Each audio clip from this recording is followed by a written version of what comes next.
جو لوگ اللہ کی راہ میں مارے گئے ان کو مرے ہوئے نہ سمجھنا، وہ مرے ہوئے نہیں ہیں بلکہ اللہ کے نزدیک زندہ ہیں اور ان کو رزق مل رہا ہے۔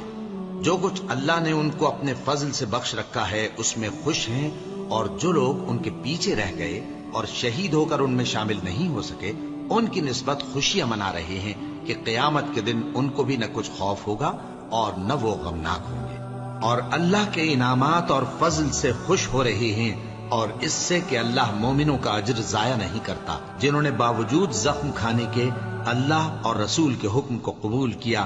جو لوگ ان میں نیکوکار اور پرہیزگار ہیں ان کے لیے بڑا ثواب ہے۔